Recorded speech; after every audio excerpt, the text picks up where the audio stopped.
2026 के अंदर बड़े उथल पुथल होने वाले हैं, अंदरूनी गृह युद्ध होंगे। हमारे देश के राजा को अपनी व्यवस्थाओं को बहुत अलग अलग तरीके से बदलना पड़ेगा। आतंकवादी हमले होने की पूरी संभावनाएं हैं।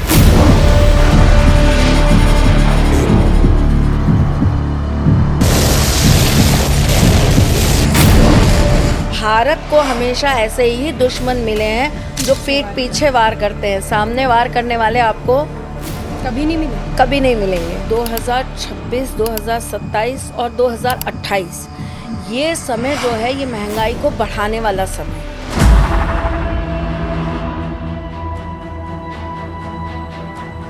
तो उनसे बेहतर पीएम हमें, मुझे लगता है, इस पूरे विश्व को नहीं मिल सकता। एंड वी आर ब्लेस्ड कि हमारे एज अ पीएम हमें नरेंद्र मोदी जी हमें मिले हैं।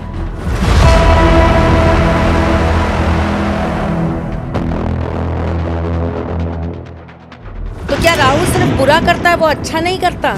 केतु क्या सिर्फ बुरा करता है, वो अच्छा नहीं करता? चंद्रमा जिसे सबसे सौम्य ग्रहों के उसमें रखा गया है, क्या वो सब अच्छा करता है? जितने लोग सुसाइड करते हैं उनके सबके 99% कॉज जो है वो चंद्रमा है उनके सुसाइड का। हिंदू राष्ट्र तो जरूर बनेगा, पाकिस्तान को घर वापसी कभी नहीं मिलने वाली, घर है ही नहीं उसके लिए ये।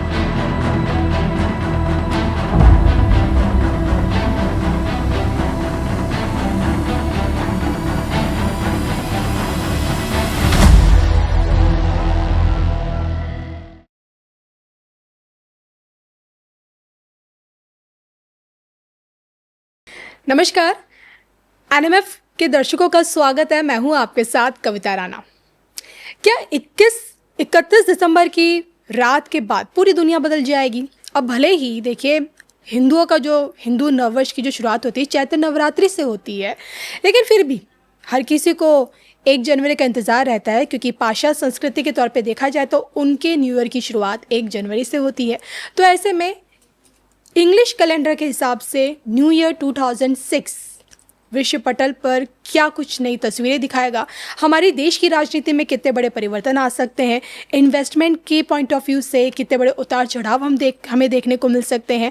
और 2026 की ग्रह चाल क्या कहती है? इसी को जानने के लिए आज मेरे साथ मौजूद है well known world famous astrologer सारथी त्रिशला चतुर्वेदी जी। स्वागत है मैम आपका। जय श्री कृष्ण। धन्यवाद। जय श्री कृष्णा मैम, सबसे पहले मैं आपसे ये जानना चाहती हूँ कि न्यू ईयर जो पाश्चात्य संस्कृति का होता है और जो हमारा हिंदू नववर्ष है जिसे हम नव संवत्सर भी कहते हैं, दोनों के बीच का फ़र्क क्या होता है?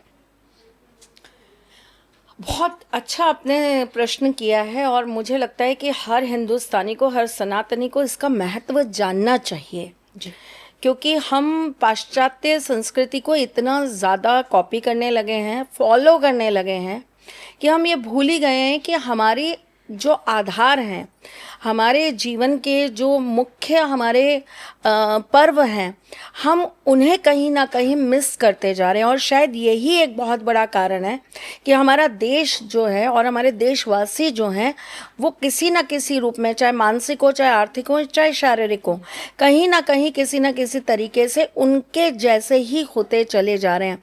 आप देख रहे हैं कि कुछ वर्षों पहले तक हमारे भारत के अंदर तलाक बहुत रेयर हुआ करते थे जी, है ना। रिश्ते बड़े जो है संभल के चला करते थे, जॉइंट फैमिलीज हुआ करती थी, सिंप्लिसिटी बहुत थी। हमारे यहाँ परिवार को बड़ी प्राथमिकता दी जाती थी। और हम पाश्चात्य संस्कृति के अंदर जब देखते थे, हम विदेशों की जब बात करते थे तो हम ये देखते थे, अरे पेरेंट्स के रिश्ते ही टूटे हुए हैं, बच्चा माँ के साथ रह रहा है, कभी पता चला कि एक बेटा माँ के साथ है, एक बेटी माँ फादर के साथ है। तो ये सारी चीज़ें जो है हमने कहाँ से ही खबरें सुनना चालू किया था, विदेशों से जी, है ना। और अब आप देखिए कि इंडिया जो है ये पूरा विदेश बनता जा रहा है। हर दूसरे दिन एक तलाक हो रहा होता है। इतने पेंडिंग केसेस पड़े हुए हैं डाइवोर्स के कि आप सोच नहीं सकते हैं।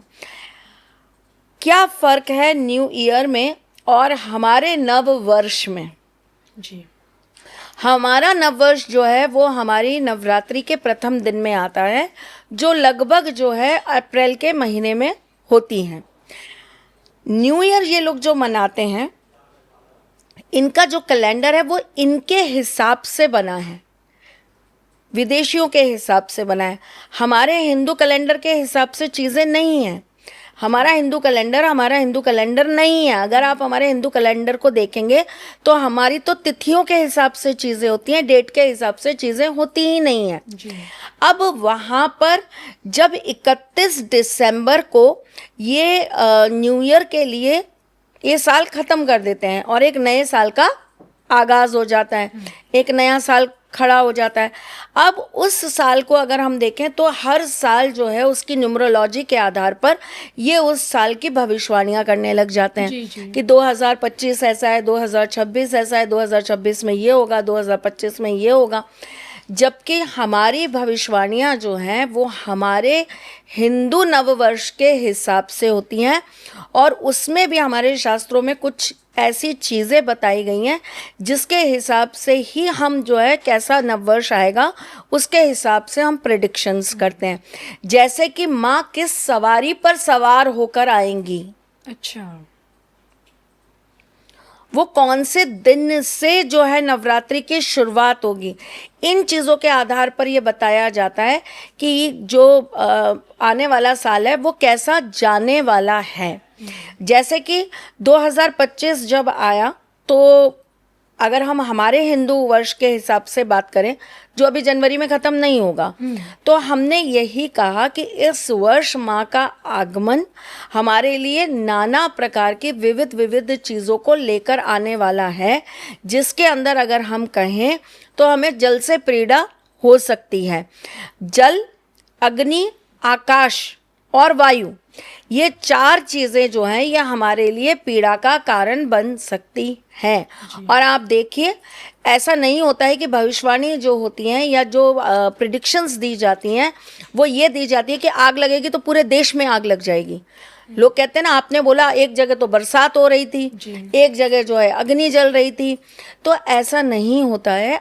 आपका जब आप किसी बात को प्रिडिक्ट करते हैं, जब आप किसी बारे में बताते हैं, तब आप ऐसी भविष्यवाणियां करते हैं कि इन चीज़ों की वजह से आम जनता को कठिनाई होगी, जिसमें हमारे देश का भारी नुकसान हो सकता है। तो वायु से जब हानि बताई गई, हमने जब बताई कि हानि होगी, तो वायु की हानि आप देख लीजिए कि एक पूरा का पूरा एरोप्लेन क्रैश हुआ जिसमें ना जाने कितने परिवार तबाह हो गए। अहमदाबाद प्लेन क्रैश, जी। एक परिवार तबाह नहीं होता जब एक व्यक्ति मरता है, उससे जुड़े हुए बहुत सारे परिवारों को उन चीज़ों का शोक मनाना पड़ता है। अगर मैं एक फ़ीमेल की बात करूं तो एक फ़ीमेल अपने घर, अपने मायके की भी होती है और अपने ससुराल की भी होती है। एक बेटा अपने पिता के घर का भी होता है तो अपने ससुर के घर का भी होता है, और उनसे और ना जाने कितने लोग जुड़े होते हैं। तो इसी प्रकार से अगर हम बात करें तो पता नहीं कितने घरों के अंदर शोक के मातम बन गए और शोक की अवस्था आ गई। अब उसी तरीके से अगर हम बात करें कि भाई जल की व्यवस्था जो है वो इस साल खराब रहेगी, जो हमने 2025 में बताया, 2025 के अंदर जल जो है आपके लिए पीड़ादायक रहेगा। तो देखिए जगह जगह इस बार खूब जल बरसा, जिसकी वजह से बहुत दिक्कतें आई, बाढ़ आए, बादल जो हैं फटे और लोगों को जो है भारी नुकसान का सामना करना पड़ा। अगर हम भूमि की बात करें तो भूकंपों की वजह से भी इर्द गिर्द में हमें काफ़ी कुछ जो है झेलना पड़ा। अगर हम आग की बात करें, अग्नि की बात करें, तो अग्नि भी कहीं ना कहीं कारण बनी इस बार बहुत सारी चीज़ों के डिस्ट्रॉय होने का। अभी कुछ दिन पहले, 5-7 दिन पहले की अगर हम न्यूज़ की बात करें, एक चलती हुई बस के अंदर आग लग गई जिसमें काफ़ी लोग जो बस में बैठे हुए थे वो उसी समय मर गए। तो देखिए हमारी जो भविष्यवाणियाँ होती है, हम जो जिस भी चीज़ को लेकर आपको भविष्यवाणियाँ जिस आधार पर करते हैं वो आपको आने वाले वक्त के बारे में संकेत देती हैं। अब वो संकेत जो है वो अलग अलग क्षेत्रों से, अलग अलग जगह से हमें प्राप्त हो सकता है। जैसे कि अगर मैं 2026 हमारे हिंदू वर्ष के हिसाब से अगर बात करूं कि कैसा जाने वाला है, तो आपको परिवहन और जो ट्रांसपोर्ट होते हैं, खास करके गवर्नमेंट जो ट्रांसपोर्ट है, जैसे कि रेल हो गई, जैसे कि आपकी बसेस हो गई, इनसे आपको बहुत ज़्यादा पीड़ाएं मिल सकती हैं। इनसे लोगों की जनजीवन अस्त व्यस्त होने की पूरी संभावनाएं बनी हुई हैं। अगर हम 2026 को राजनीति के हिसाब से देखें तो 2026 के अंदर बड़े उथल पुथल होने वाले हैं, अंदरूनी गृह युद्ध होंगे। हमारे देश के राजा को अपनी व्यवस्थाओं को बहुत अलग अलग तरीके से बदलना पड़ेगा। आतंकवादी हमले होने की पूरी संभावनाएं हैं। दूसरे देशों द्वारा षड्यंत्र करके हमारे यहाँ पर कुछ ऐसी व्यवस्थाएं की जाएंगी, चाहे वो दुश्मन, हमेशा ये ज़रूरी नहीं है कि सामने से वार करे, दुश्मन का वार पीछे से भी होता है जी। और आप अगर कविता जी इस चीज़ को गौर करेंगी ना तो भारत को हमेशा ऐसे ही दुश्मन मिले हैं जो पीठ पीछे वार करते हैं। सामने वार करने वाले आपको कभी नहीं मिले, कभी नहीं मिलेंगे, है ना, क्योंकि हम सामने से इतने मजबूत हैं, इतने सशक्त हैं, हम इस लेवल के खड़े हुए आज की डेट के अंदर राजा हैं, भारतवर्ष की बात कर रही हूँ, कि और दूसरे राजा को हमारे सामने खड़े होने में भय आता है। तो इस प्रकार से जो पीछे लोग हैं, पीछे जो देश हैं, वो अंदरूनी कुछ इस तरह की गतिविधियां करेंगे कि देश के अंदर अंदर आंतरिक रूप से चीज़ें जो है वो खराब हों। कुछ ऐसी बीमारियों की वजह से एक आधी महीना इंसान बहुत परेशान रहने वाला है। और प्रमुख जो मैं आपको इस 2026 को लेके भविष्यवाणी करती हूँ वो ये कि इस 2026 के अंदर राजनीतिक उथल पुथल बहुत ज़्यादा बढ़ेगी। उसके पीछे का कारण क्यों? कुछ ग्रह नक्षत्रों की इस तरह की इस समय युतियाँ जो बनी हुई हैं वो एक सबसे बड़ा कारण बनेगी। और दूसरा, मैंने आपसे कहा ना, इस भविष्यवाणियाँ जब हम करते हैं तो हम केवल एक चीज़ को आधार नहीं रखते, बहुत सारी चीज़ों को देखते हैं। तो उस हिसाब से अगर मैं देखूं तो आने वाला वर्ष हमारे लिए थोड़ा सा कष्टदायक रहने वाला है। बिल्कुल। अब अगर मैं एक आम आदमी के नज़रिए से आपसे पूछना चाहूँ कि इन्वेस्टमेंट पर्पस के ज़रिए, जैसे कि महंगाई बढ़ रही है, हम सभी जानते हैं, लेकिन इस महंगाई के दौर में हर कोई अपनी बचत करने में भी लगा रहता है। अब अगर आज की डेट पे देखा जाए तो गोल्ड की कीमत इतनी बढ़ गई, और मुझे याद है आपके इस वक्त बहुत सारी वीडियोस रील्स वायरल हो रही है जिसमें आपने गोल्ड को लेकर जो प्रेडिक्ट किया था एक्यूरेट वही हो रहा है। गोल्ड की कीमतें उछाल मार रही हैं। मतलब अब आगे मार्केट कैसी रहेगी, क्या इन्वेस्टमेंट करना चाहिए हम आम आदमी को जिसमें थोड़ा बहुत अपना सेव कर पाए? देखिए, सबसे पहली बात तो यह है कि 2026, 2027 और 2028 ये समय जो है ये महंगाई को बढ़ाने वाला समय है। 3 साल ये मतलब महंगाई को बहुत ज़्यादा, जिसे कहते हैं, बढ़ा देंगे। तो ऐसे समय में मैं ऐसा मानती हूँ कि आपको इन्वेस्टमेंट बहुत सोच समझकर करना चाहिए। 2026 आम जनता के लिए इन्वेस्टमेंट पॉइंट ऑफ व्यू से अगर मैं देखूं तो आपको भूमि में इन्वेस्ट करना अच्छा रहेगा, प्रॉपर्टी में इन्वेस्ट करना अच्छा रहेगा, लेकिन ये उन लोगों के लिए अच्छा रहेगा जो लॉन्ग टर्म उस चीज़ का फ़ायदा लेने के लिए अपने आप को थोड़ा सा सहज रख सकते हैं, जो ये सोच सकते हैं कि ठीक है, हमने आज इन्वेस्ट किया, 5 साल बाद हमें इस इन्वेस्टमेंट का असर मिल जाएगा या हमें इसका प्रॉफिट मिल जाएगा। लेकिन जो लोग ये सोचते हैं कि आज इन्वेस्टमेंट किया और 6 महीने बाद रिजल्ट मिल जाएगा, तो मैं कहूँगी नो, ये साल आपके लिए नहीं है। शेयर मार्केट, ट्रेड मार्केट, ये जो शॉर्ट टर्म जो इन्वेस्टमेंट्स करके प्रॉफिट लेने वाले लोग होते हैं, इन्हें बहुत संभल के और सतर्क रह के चलने की ज़रूरत है जी।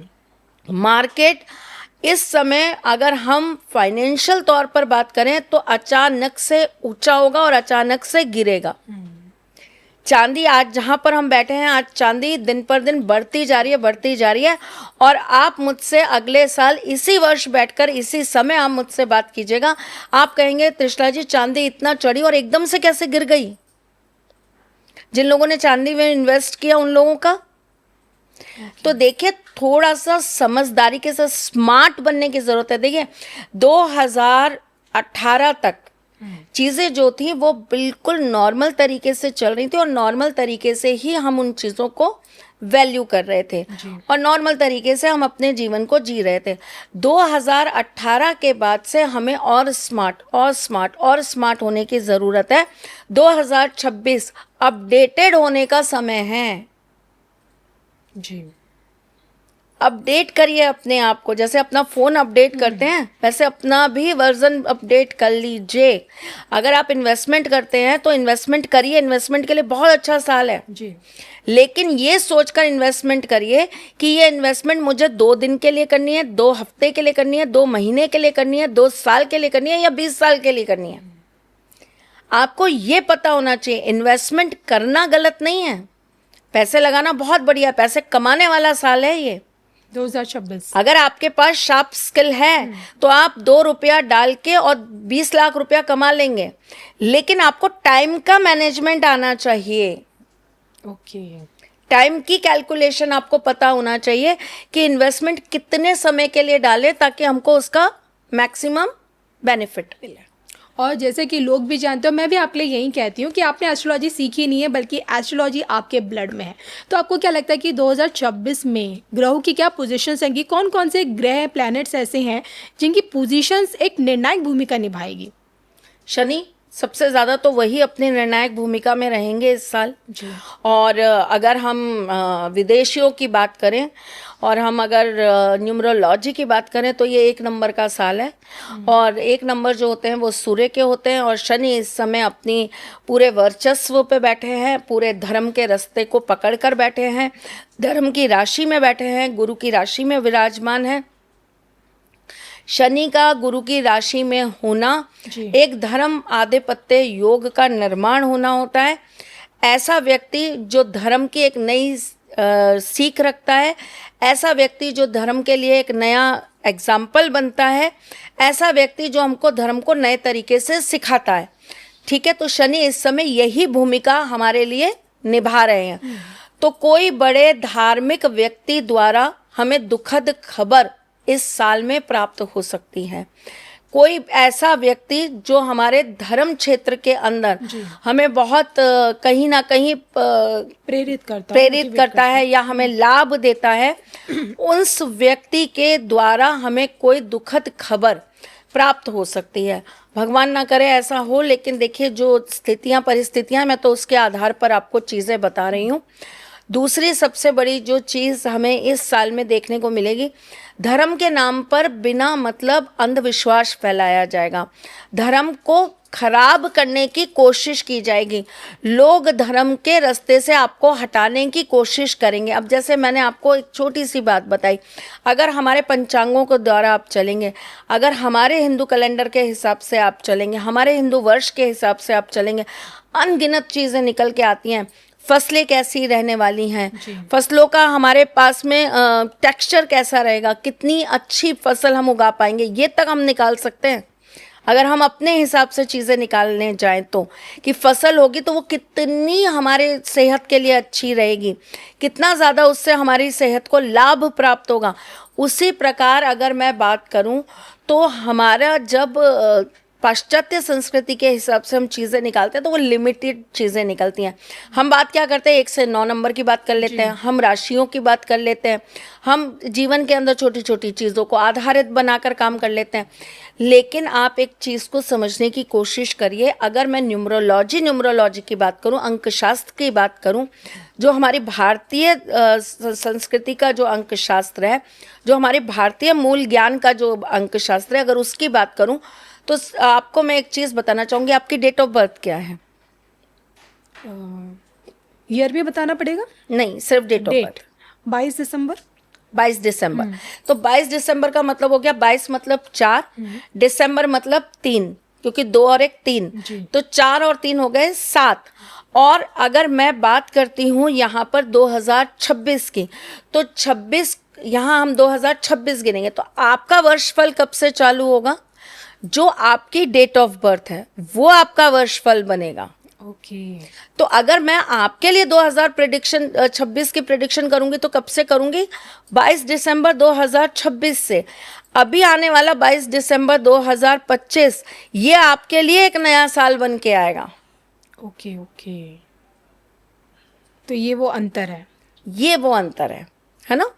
तो न्यूमरोलॉजी को अगर हम इस तरीके से, इस दृष्टि से देखें तो ये बहुत विस्तार की बात है और इसकी प्रेडिक्शंस भी बहुत अलग तरीके से निकाली जाती है, वर्षफल बहुत अलग तरीके से निकाला जाता है उसी प्रकार से अगर मैं आपसे बात करूं कि 2026 को हम किस तरीके से देख रहे हैं, तो मैं आपको एक इन जनरल बता रही हूँ, वो ग्रहों की स्थिति से भी और जो हमारे यहाँ परिवर्तन होने वाले हैं उसके हिसाब से भी 2026 मिला जुला फल लेकर आएगा। कुछ चीज़ों में हमें बहुत ज़्यादा फायदा मिलेगा, कुछ टेक्नोलॉजी, कुछ नई व्यवस्थाएं, कुछ नई चीज़ें हमारे भारत का नाम ऊपर करके जाने के लिए सक्षम होंगी। लेकिन हम अपने द्वारा, अपनों द्वारा, अपनी अंदर की राजनीति द्वारा कहीं ना कहीं इस साल परेशान और ग्रस्त ज़रूर होंगे। हमारी कोई पुरानी या कोई धार्मिक चीज़ को घात करने की कोशिश की जाएगी। जैसे कि आपने कहा ना कि अपनों द्वारा हमें कष्ट मिलने वाला है, इसी कड़ी में जब आपकी बात मुझे याद सिर्फ एक ही शख्स आते हैं और वो हैं देश के प्रधानमंत्री नरेंद्र मोदी जी। हालांकि देखिए 29 तक उनका तीसरा कार्यकाल है, उसके बाद भी उम्मीद भी यही है कि वो पुनः हमारे देश के प्रधानमंत्री बने। बहरहाल मैं आपसे जानना चाहती हूँ कि आप उनको लेकर क्या सोचते हैं, आपके व्यक्तिगत विचार सबसे पहले पीएम मोदी को लेकर। किस तरह की एक धार्मिक प्रवृत्ति उनकी रही है जो आपने खुद महसूस किया है, चाहे आपने स्क्रीन पर उन्हें देखा या जब कभी आपको कभी मौका मिला उनसे मिलने का? देखिए कविता जी, मैं किसी भी व्यक्ति विशेष को एक दूरी से कभी भी परखने पर बिलीव नहीं करती। मैं जब तक जिसके साथ नहीं रहूँगी, मैं जब तक जिस व्यक्ति के साथ दिनचर्या अपनी नहीं बांटूंगी, मैं उस व्यक्ति के ऊपर कोई भी किसी भी प्रकार की टिप्पणी नहीं कर सकती। कई बार ऐसा होता है कि हम किसी व्यक्ति से मिले, सपोज़ करिए मैं आपको एक छोटा सा एग्जाम्पल देती हूँ। मैं आपसे कहीं पर रास्ते पर मिली, वहाँ पर आपको किसी ने कुछ बात कह दी जो आपको बहुत हर्ट कर गई, या आपको उस बात की वजह से आपको बुरा लग गया, घात हो गया। आप उस व्यक्ति विशेष से वहाँ पर खड़े होकर बहस कर रही हैं, या आप उस व्यक्ति विशेष को वहाँ पर खड़े होकर किसी बात के लिए डांट रही हैं, फटकार रही हैं, आप उनसे नाराज़ हो रही हैं। वहाँ मैं आपको जब मिलूंगी, आपको देखूंगी, मेरे मन में कैसी इमेज आएगी, ये औरत तो बड़ी रूड है, ये तो लड़ाई झगड़े करने वाली है, ये तो जब देखो तब किसी ना किसी बात पर किसी से भी वाद विवाद करने लगती है, उलझने लगती है। लेकिन जब अगर मैं उसी चीज़ को पर्सनल टच पर आपको देखती हूँ तो मुझे ये दिखता है, नहीं ये तो बहुत इमोशनल है, ये तो बहुत अच्छी हैं, ये तो आधी रात को कोई खड़ा होना हो ये साथ में खड़े होने वाली हैं, ये तुरंत जो है रिश्ते जोड़ लेने वाली हैं, ये मन से अपनी आत्मा से, ये she is a pure soul. ठीक है, तो दो अलग अलग रूप हो गए आपके। एक जो उस समय इंस्टेंट मैंने देखकर आपके लिए प्रेडिक्ट किया, और एक वो जो मैंने आपके साथ रहते हुए आपको आजमाया। तो मैं पीएम मोदी जी के लिए कि वो कैसे व्यक्तित्व हैं, वो कैसे व्यक्ति हैं, ये तो मैं तब जान पाऊंगी जब वो मुझे इस बात का मेरा सौभाग्य होगा कि मैं उनके साथ कुछ दिन बिता सकूं। लेकिन अगर मैं एज अ देश के पीएम बात करूं तो मैं हमेशा कहती हूं और हमेशा से कहती आई हूं कि हमारे देश को ऐसे ही पीएम की ज़रूरत है, ऐसे ही राजा की ज़रूरत है। अगर उनके जगह मैं किसी और को, लोग मुझसे कहते हैं अगर मोदी जी चले गए और उनकी जगह किसी और को आपको पीएम के रूप में देखना होगा, तो मैं कहती हूँ मैं इमेजिनेशन ही नहीं कर सकती, क्योंकि मुझे ऐसा लगता है कि उनके कार्यकाल में इतनी सारी ऐसी चीज़ें हुई, इतनी सारी ऐसी घटनाएं हुई, इतनी सारी ऐसी चीज़ें हमारे साथ होकर गुजरी। अगर उनकी जगह कोई और होता तो भारत पूरी तरीके से बर्बाद हो गया होता। अगर उनकी जगह कोई और होता तो भारत का वर्चस्व ही नहीं बचता जी। ठीक है, अब देखिए वो एक अकेले व्यक्ति हैं जिनका अपना एक पूरा दायरा है, जिसमें कुछ लोग हैं जो उनके साथ कार्य करते हैं।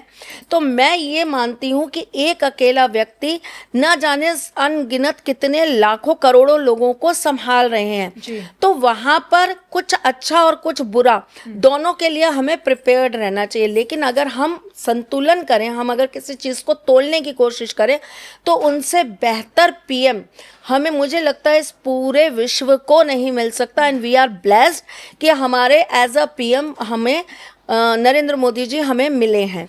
दूसरी सबसे बड़ी बात यह है कि हमारे जो मोदी जी हैं उनकी एक बहुत अच्छी चीज़ मुझे समझ में आती है, वो ना बड़े अच्छे ठाकुर जी के पद चिन्हों पे चलने वाले जो हैं प्राइम मिनिस्टर हैं, राजा हैं, वो ऐसे जिनको ये पता है कि मुझे राजनीति कब करनी है और मुझे कूटनीति कब करनी है जी।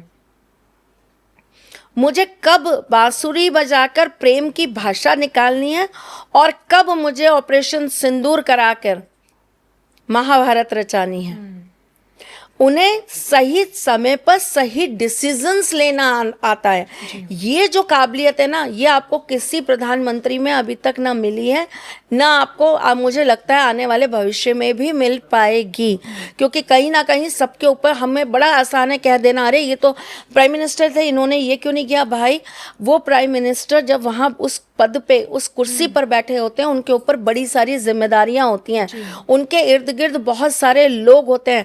आपको अगर एक घर संभालने के लिए दे दिया जाए ना, तो वहां पर आप 6 लोगों को एक साथ खुश नहीं रख सकते।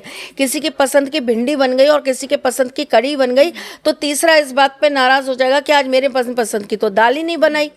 तो देखिए, आप तो उन घर के 6 सदस्यों को खुश रखने में असमर्थ हैं, वो पूरे देश को खुश रखने की कोशिश कर रहे हैं और अपने इर्द गिर्द काम करने वाले एक प्रत्येक व्यक्ति को अपने साथ रखकर काम करने की कोशिश करते हैं। जब हम बात करते हैं राजनीति की, तो आप एक चीज सोचिए, एक छोटे से ऑफिस के अंदर पॉलिटिक्स होकर एक व्यक्ति की नौकरी खा ली जाती है, एक व्यक्ति के खिलाफ बॉस को इतना भड़का दिया जाता है, इतना सब कुछ कर दिया जाता है कि उस व्यक्ति का जीवन, उसका अस्तित्व भी मिटा दिया जाता है। छोटी छोटी पॉलिटिक्स ही इंसान के जीवन में, चाहे वो ऑफिस हो चाहे घर, बड़ी तबाही लेकर आ जाती है। आप सोचिए, इतने बड़े राजनेता इस स्तर पे बैठी हुई राजनीति पर जब वो कार्य कर रहे हैं, उनके चरित्र पर, उनकी चीज़ों पर क्या उंगली नहीं उठती। कभी उनके सूट की प्राइस निकाली जाती है, कभी उनके ये बोला जाता है कि ये जो है चार्टर्ड प्लेन से जाते हैं, ये देश का इतना खर्चा करते हैं, ये वहाँ जा रहे हैं, ये वो कर रहे हैं। आप मुझे एक बात बताइए, मैं तो रिजल्ट्स पे बात करती हूँ। अगर आप मेरी एक पर्सनल राय पूछें तो मैं तो रिजल्ट्स पे बात करती हूँ। क्या गुरु जो है अत्याचारी होकर लोगों के साथ जो है बुरा नहीं कर रहे हैं? सही कहा। क्या गुरु कुंडली में अगर आपके बुरे हो जाते हैं तो क्या वो आपके जीवन के अंदर तबाही नहीं लाते? क्या शनि अगर आपके ऊपर गलत दृष्टि डाल देते हैं तो क्या आपकी जिंदगी में भूचाल नहीं आता? बिल्कुल आता है। क्या राहु आपकी जिंदगी में बुरा नहीं करते हैं। और क्या राहु आपकी जिंदगी में अच्छा नहीं करते? अच्छा भी करते हैं। राहु अच्छा होगा तभी आप एक अच्छे नेता बन पाएंगे, एक अच्छे राजनीतिक हो पाएंगे, प्रसिद्ध हो पाएंगे, मीडिया में रह पाएंगे। आप और मैं आज मीडिया में बैठे जस्ट बिकॉज ऑफ राहु। जी। तो क्या राहु सिर्फ बुरा करता है, वो अच्छा नहीं करता? केतु क्या सिर्फ बुरा करता है, वो अच्छा नहीं करता? चंद्रमा जिसे सबसे सौम्य ग्रहों के उसमें रखा गया है, क्या वो सब अच्छा करता है? जितने लोग सुसाइड करते हैं उनके सबके 99% कॉज जो है वो चंद्रमा है उनके सुसाइड का। मन का कारक, मेंटली डिस्टर्ब। जितने लोग डिप्रेशन में रहते हैं, जिन्हें नींद नहीं आती, जिनके जीवन के अंदर अस्थिरता बनी रहती है, क्या कारण है? चंद्रमा। बिल्कुल। जबकि कहने के लिए वो 2.5 दिन रहते हैं एक राशि में, तब वो इतनी उथल पुथल मचा देते हैं। यहाँ तो शनि 2.5 सालों तक एक राशि में रहते हैं। एक बुध जिसे हम नपुंसक ग्रह की श्रेणी में रखते हैं,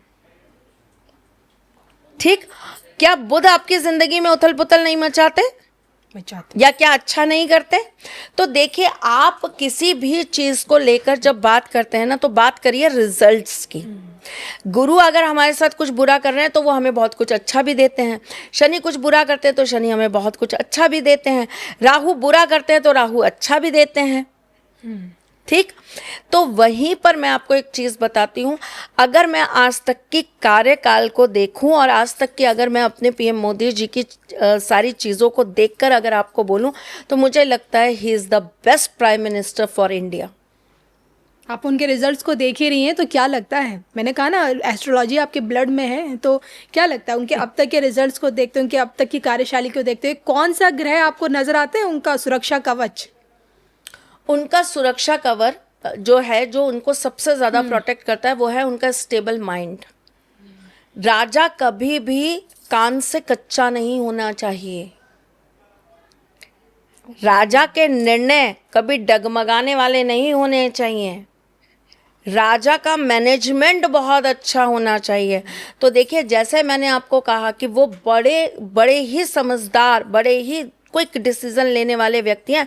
उन्हें ये पता है कि यहाँ मेरी एक चाय पे चर्चा करने से हम 2 देशों की सुलह हो सकती है, बनी हुई बात जो है वो और अच्छी बन सकती है, बिगड़ी हुई चीज़ें सुधर सकती हैं, तो वो चाय पे चर्चा करते हैं। लेकिन जब उन्हें ये लगता है कि तुम घुस के मेरी बहन बेटियों के सुहाग को छीनने की कोशिश करोगे तो पलट के तुम्हारे भी घर के अंदर अटैक होंगे, तो वहां अटैकर पॉइंट भी वो अपना लेकर चलते हैं जी। तो एक व्यक्ति जो अंदर से बिल्कुल समुद्र जैसा है, ऊपर से एकदम शांत और अंदर से खौलता हुआ ज्वालामुखी, तो उन्हें पता है कि उन्हें अपनी वेगों को कब ऊपर लेके जाना है, उन्हें पता है कब जो है समुद्र के अंदर भूचाल लाना है। तो आप एक चीज समझने की कोशिश करिए, उनकी कुंडली में सबसे अच्छा जो ग्रह है, जो उनको सबसे ज्यादा पावर दे रहा है, वो है उनका सूर्य और गुरु कॉम्बिनेशन। मैंने आपको ईमानदारी से बोलूं, मैंने उनकी आज तक कुंडली नहीं देखी है। मैं आपको जो चीज़ बता रही हूँ, मैं उनके आभा को देखकर, उनके जीवन, उनके व्यक्तित्व को देखकर आपको चीज़ें बता रही हूँ कि वो जो व्यक्ति हैं, उनके जीवन में सबसे ज़्यादा जो उनके ऊपर अपना असर करके चल रहे हैं, वो उनके सूर्य और गुरु चल रहे हैं। और मैं आपको एक चीज़ और बताती हूँ, नाना प्रकार के लोग लेकर आ जाते हैं कि ये नरेंद्र मोदी की कुंडली है, ये नरेंद्र मोदी की कुंडली है। मैं आपको एक चीज़ बताती हूँ, किसी की असली कुंडली कभी कोई भी व्यक्ति कभी इस तरीके से सार्वजनिक नहीं करेगा, और ख़ास करके पीएम मोदी जैसे व्यक्ति कभी अपनी असली कुंडली इस तरीके से नेट पर नहीं रखेंगे, जिन्हें पता है कि कुंडलियों से भाग्य छीना जाता है, कुंडलियों के ऊपर बहुत सारी तरह की क्रियाएं की जाती है और उससे जो है आपके बल को हनन किया जाता है, हल्का किया जाता है, आपके बल को जो है कमज़ोर किया जाता है। वो आध्यात्मिक व्यक्ति है, उन्हें धर्म का पूरा ज्ञान है, उन्हें धर्म की पावर की नॉलेज है, उन्हें योगा की नॉलेज है। एक योग करके जब व्यक्ति बैठा बैठा ज़मीन से अपने आप को 4 फीट ऊपर ले जा सकता है, तो उन्हें बहुत अच्छे से पता है कि योग द्वारा, यंत्र द्वारा, मंत्र द्वारा, तंत्र द्वारा आप किसी व्यक्ति विशेष की पावर्स को भी कैसे कमज़ोर कर सकते हैं। वो कभी ये गलती नहीं करेंगे कि वो अपनी कुंडली सार्वजनिक रूप से इस तरीके से मीडिया पर डालकर रखेंगे। जी, सही कहा आपने। मुझे लगता है ये बात आपकी बिल्कुल एक्यूरेट है और यही सत्यता है।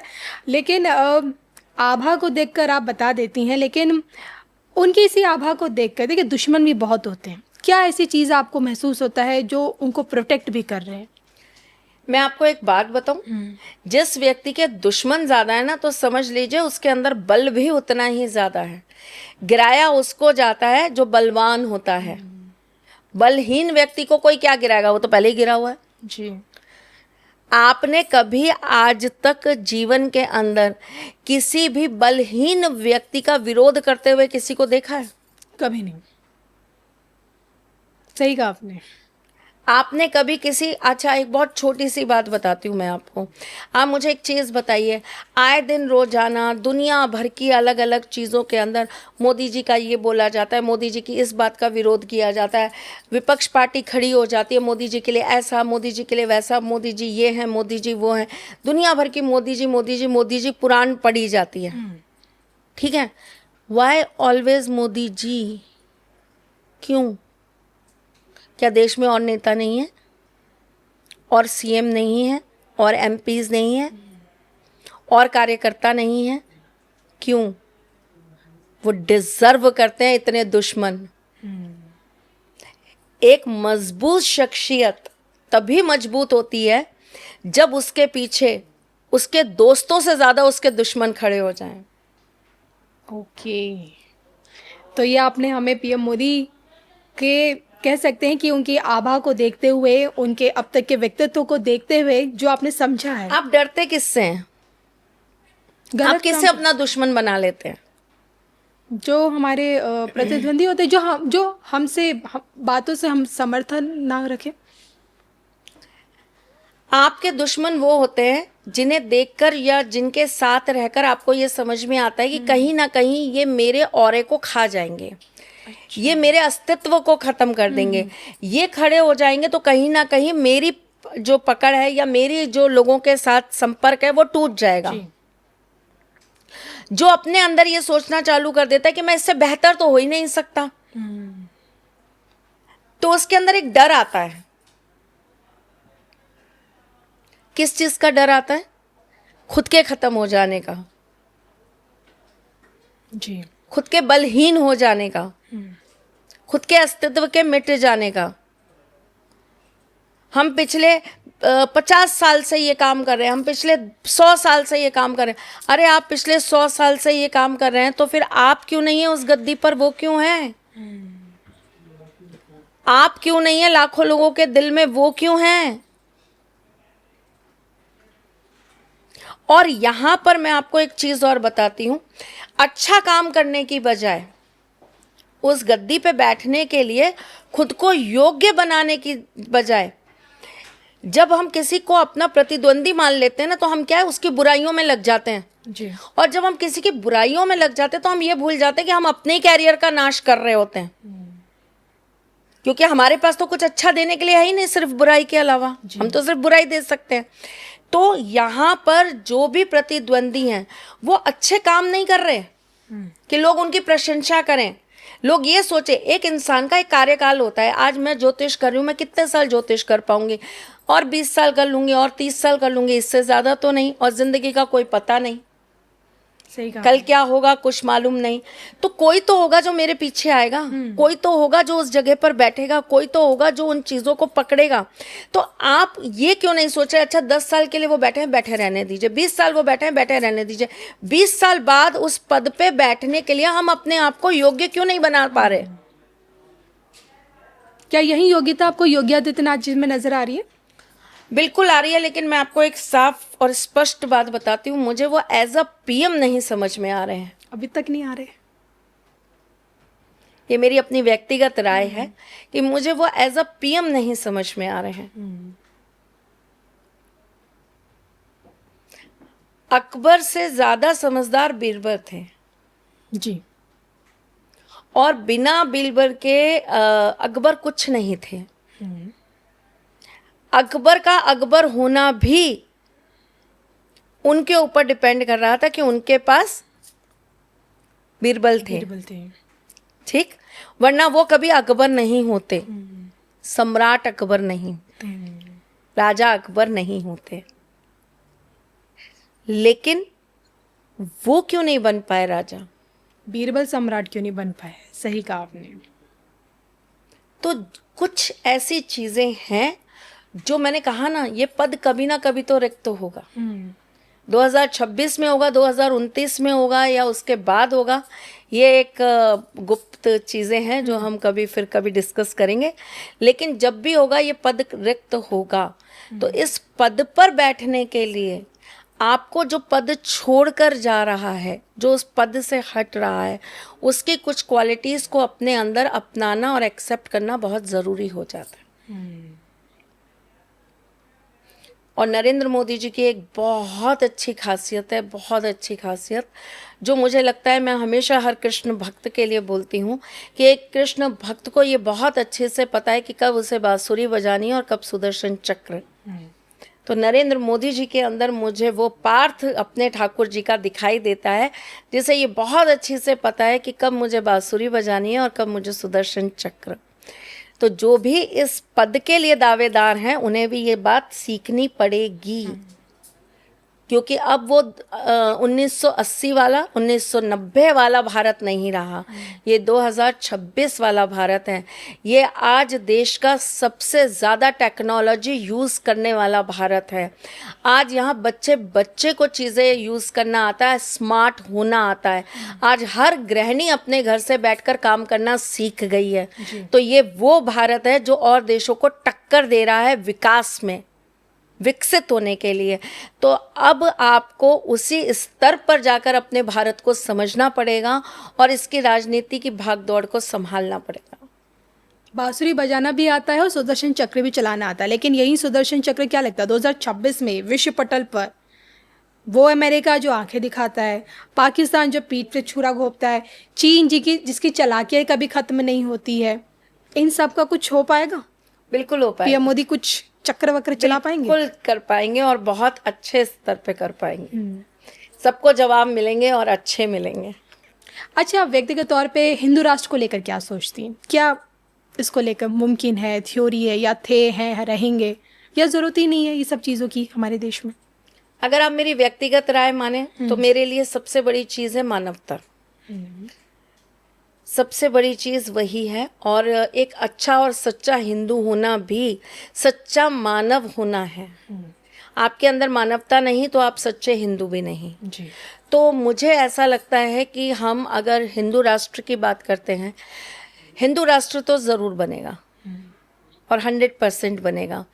लेकिन अगर हम हिंदू राष्ट्र की बात करें तो हमारे यहाँ पर हमारी उदारता बहुत बड़ी है। हम सनातनियों का दिल बहुत बड़ा है।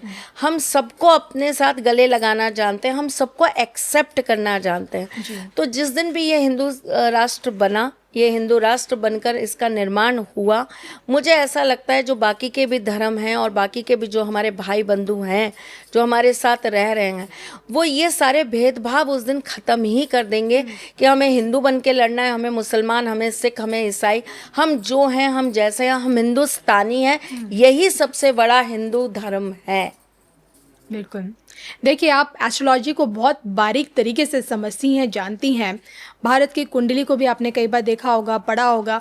अब देखिए, मैं जितना जानती हूँ ना कि पूरी दुनिया में भारत अगर नेपाल को छोड़ दिया जाए तो हम हिंदू कहाँ हैं, सिर्फ भारत में हैं। अब इस्लामिक कंट्रीज़ हैं, क्रिश्चियन कंट्रीज़ हैं, तो मैं आपसे जानना चाहती हूँ क्या अस्तित्व भारत का यूं ही हमेशा आगे बना रहेगा? जो भारत इतने दशकों से खंड खंड हुआ है। भारत हमेशा विश्व विजेता रहा है और हमेशा विश्व विजेता रहेगा। भारत हमेशा धर्मगुरु रहा है और वो हमेशा धर्मगुरु रहेगा। और एक बात मुझे आज आपसे पूछनी है और एक बात आपसे जाननी है। हर जो है दूसरे धर्म वालों ने हमेशा कोशिश क्यों की है हिंदुस्तान को अपना गुलाम बनाने की? मैंने आपसे अभी भी एक बात कही, मैं आपसे फिर वही दोबारा बात को दोहराना चाहूंगी। जिसमें कुछ बात होगी ना, उसी को किया जाएगा, उसी को दबाने की बात की जाएगी। पाकिस्तान पर लोग जाकर कब्जा क्यों नहीं करते हैं? कुछ है ही नहीं वहां पे, कोई अस्तित्व ही नहीं है, कोई चीज ही नहीं है जो उनका फायदा करा सके। फायदा ले दे के पूरे विश्व को, पूरी दुनिया को मिलना भी हमारे हिंदुस्तान से ही, हमारे भारत से ही है। तो जब आप इतने खूबसूरत होते हो ना, जब आप इतने ज़्यादा अंदर से आप बेहद सौंदर्य से भरे होते हो, जो हमारा भारतवर्ष है, जो हमारी भारत माता है, इतनी खूबसूरत, इतनी अच्छी, हमारे यहाँ पर इतना सब कुछ जो है सौंदर्य से भरा हुआ है, हमारा धर्म इतना सौंदर्य से भरा हुआ है। सत्यम शिवम सुंदरम, हमारे यहाँ सत्य को भगवान माना जाता है और भगवान को सबसे सुंदर माना जाता है। ये हमारा भारत है जिसके अंदर इस तरीके से चीज़ों की पूजा की जाती है। हमारे यहाँ कण कण की पूजा की जाती है। एक पेड़ की भी पूजा कर लेते हैं हम, एक छोटे से जानवर की भी पूजा कर लेते हैं हम। वक्त आता है, समय आता है, दिन आता है तो हम तो नागों को भी पूज लेते हैं साहब। फेस्टिवल सीजन चल रहा है जिन्हें देखकर घर के अंदर लोग मार देते हैं, भगा देते हैं। हम तो त्योहारों पे उन छिपकली और उस काली बिल्ली को भी पूज लिया करते हैं।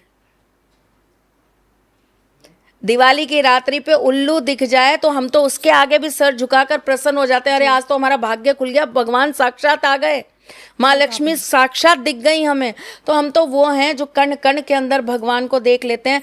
जिस जगह पैर रखते हैं वहाँ आंखें बंद करके महसूस कर लेते हैं कि कभी तो इस रजभूमि के अंदर, कभी तो इस रज के अंदर हमारे ठाकुर जी के चरण पड़े होंगे, कभी तो यहाँ से हमारी राधा रानी गुजरी होंगी। लो इन्हें उठाते हैं, अपने सिर पे लगाते हैं, हमें तो अपने ठाकुर मिल जाएंगे, हमें तो हमारी राधा रानी का प्रेम मिल जाएगा। तो हम तो अंदर से इतने ज़्यादा जो है ना निर्मल हैं, हम अपने अंदर से इतने सच्चे हैं, इतने सुंदर हैं कि हमारे अंदर, हर व्यक्ति के अंदर, हमारे भारत देश के अंदर भगवान बसते हैं। तो आप एक चीज़ बताइए, नज़र भी हमेशा उसी पे रखी जाती है जो सौंदर्य को लेकर चल रहा होता है, जो सुंदर होता है। जी, नज़र भी उसी को लगती है। शूर्पणखा ने तो राम जी से भी कहा कि मुझसे विवाह कर लो, लक्ष्मण जी से भी कहा कि मुझसे विवाह कर लो, दोनों ने ही विवाह नहीं किया। उन्होंने कहा देवी जाओ यहाँ से, हमें करना ही नहीं आपसे विवाह, तुमसे लाख गुना ज़्यादा सुंदर तो मेरी पत्नी है, मैं तुमसे विवाह क्यों करूँगा। लक्ष्मण जी ने कहा जब भाई नहीं करेंगे तो मैं कौन हूँ, मैं तो बिल्कुल नहीं करूँगा। सही कहा आपने। क्यों? वो थी सुंदर जो उनसे विवाह किया जाता? नहीं थी। लेकिन वहीं आप ये देखिए कि अकेली माँ बैठी हुई है जंगल के अंदर और उनसे ये कहा जाता है कि हमारे राजा का दिल आ गया है तुम पर, वो विवाह करना चाहते हैं तुमसे। देखिए फिर भी मोहिनी रूप में भगवान को देखकर सारे राक्षस, सारे जो वहां पर जितने भी दैत्य थे, सब सिट्टी पिट्टी खो गए अपनी, जी मोहित हो गए, सबकी आंखें चौंधी आ गईं। ठीक, तो जब आप एक चीज को समझने की कोशिश करिए, सौंदर्य का मतलब क्या होता है? पॉजिटिविटी। देह की सौंदर्यता नहीं होती, सौंदर्य होता है अंदर से, आत्मा से, आपके विचारों से, आपके मन से, आपकी भावनाओं से सुंदरता निकल के आती है। तो सौंदर्य की ही रक्षा की जाती है। भूदेवी की रक्षा करने के लिए ही वराह अवतार हुए थे। तो आप इन चीज़ों को थोड़ा सा समझिए। हम में वो बात है कि हम डिजर्व करते हैं कि लोग हम पर नजरें गाड़े बैठे रहें।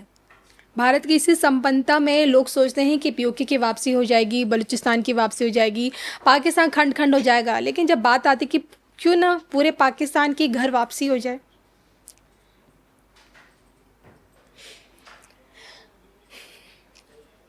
दोस्त बनकर आए, हमेशा गले लगाए गए, दुश्मन बनकर आएंगे, मिटा दिए जाएंगे। और दोस्ती और दुश्मनी में फ़र्क एक बार मौका देकर समझा जाता है, 2 बार मौका देकर समझा जाता है, बार बार मौके नहीं दिए जाते। पाकिस्तान ने हर बार ये समझाया है कि वो दुश्मन था, वो दुश्मन है, वो दुश्मन रहेगा। दुश्मन का स्तर, घर छोड़िए, मैं कहती हूँ आपके राज्य, आपके क्षेत्र, आपके देश के बाहर होता है, उसके अंदर नहीं होता। पाकिस्तान को घर वापसी कभी नहीं मिलने वाली। घर है ही नहीं उसके लिए। ये घर माना होता तो वो इस घर को तबाह ना कर रहा होता, वो घर के साथ मिलने का अनुग्रह कर रहा होता। अगर उसे इतना ही प्यार था कश्मीर से तो वो बार बार ये कह रहा होता कि हमें भी अपने में जोड़ लो, हमें अपने आप से जुदा मत करो। जिन भी रीजंस की वजह से हम 2 देश हो गए हैं, ये सीमा खत्म करो और हम एक हो जाते हैं। जैसा कश्मीर आपका वैसा कश्मीर मेरा नहीं। उसके लिए हम दुश्मन थे, दुश्मन ही रहेंगे और दुश्मन ही रहेंगे। तो दुश्मनों को मौके नहीं दिए जाते, दुश्मनों के सिर उड़ाए जाते हैं। चलिए, आपके इन्हीं विचारों के साथ जाते जाते एनएमएफ के जितने भी दर्शक हैं उन्हें आप क्या संदेश देना चाहती? स्वस्थ रहिए, मस्त रहिए, हमेशा खुश रहिए, मुस्कुराते रहिए, जीवन में प्यार रखिए, अपनों को संभाल के रखिए और अपने रिश्तों को यूं ही बना कर रखिए। मैम, जुड़ने के लिए और समय देने के लिए आपका बहुत बहुत धन्यवाद। नमस्कार।